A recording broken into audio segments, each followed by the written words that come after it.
Good morning, everyone. Brian Rhodes here. I'm out in my balcony today. Very overcast, comfortable though, comfortable temperatures. There's a little construction going on behind me here.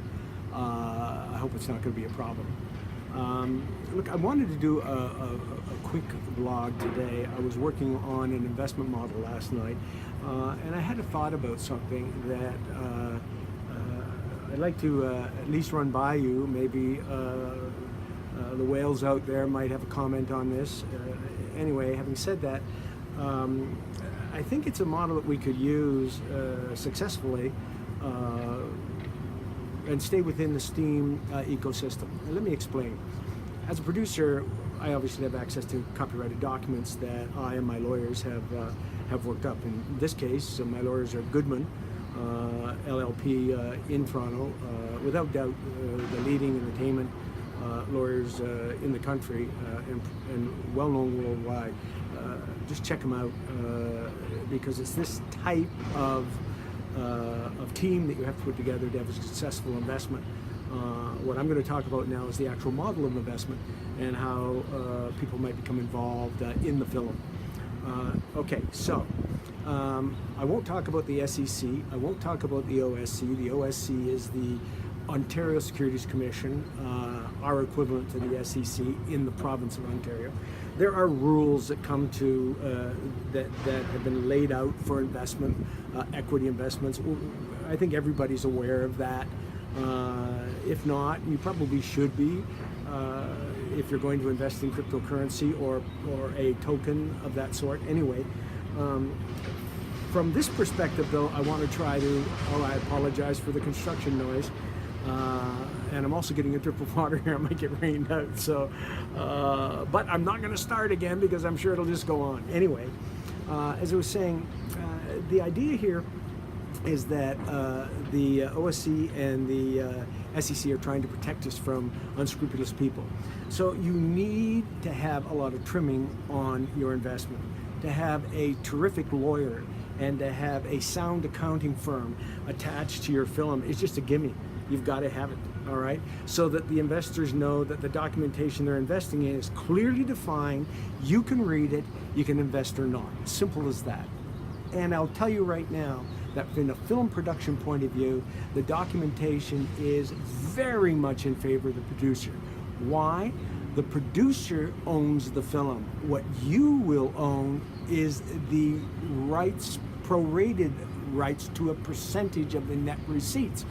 You don't own the film, you don't own the music, it's that simple.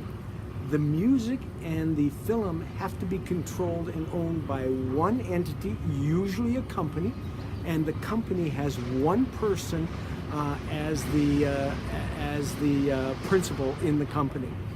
It could have a number of directors, but the fact is that it's one person that ultimately makes the decision. Simple as that, and it has to be.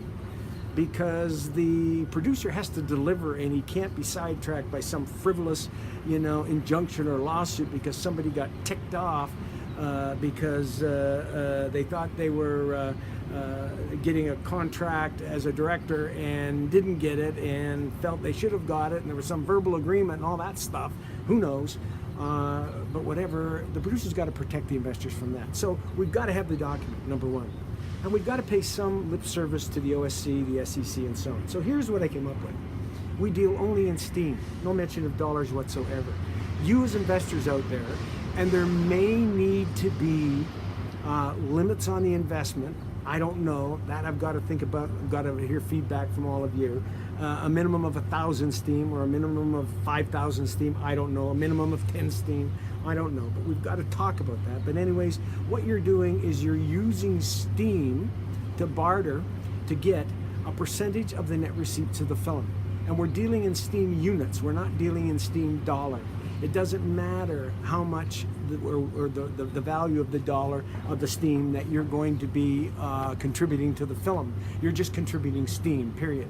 And once all the Steam is in, and let's assume there's 1,000 Steam, then if one person sent in 900 Steam and another person sent in 100 Steam, then here's what happens. Based on the units of Steam, you will own 90% of the net receipts or 10% of the net receipts, whichever investor you are. Now, Steem takes those, or I should say, Steem Film, in the appropriate dealing with the film, let's say, better left unsaid, that we've been talking about for a while. Steem Film then takes those monies and it turns the Steem. See, I said it.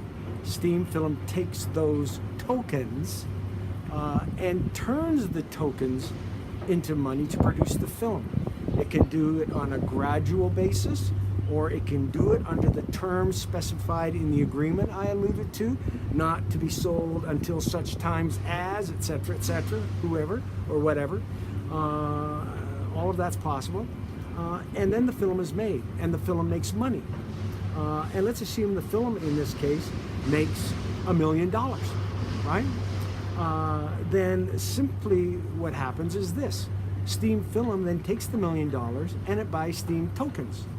And whatever the number or units of Steem tokens that it buys, the tokens are distributed in a prorated fashion based on the original number of tokens each individual put up. In this case, the person who had 90% of the film will get 90% of the tokens that were just generated or purchased, and the person who has 10% will get 10%.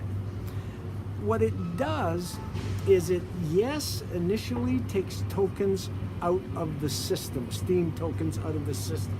I realize that, but it also ends up putting Steem tokens back into the system. So the idea is they would be out for a short period of time. It has nothing to do with the value of the tokens at the time they are returned. That's part of the risk of the investor. Whether it be up or down, neither here nor there from Steem Film's point of view. You have to decide or make the assumption that the overall gain will be positive. Simple as that. So that's kind of the idea. I left a lot out because I'd be talking for another 25 minutes, which I don't want to do. So soak that up, give it some thought, comment, or get a hold of me in Steem Chat so we can talk all this stuff through. Okay? Thank you. I hope today's been of some help, and I hope to hear from all of you. Take care. Bye-bye.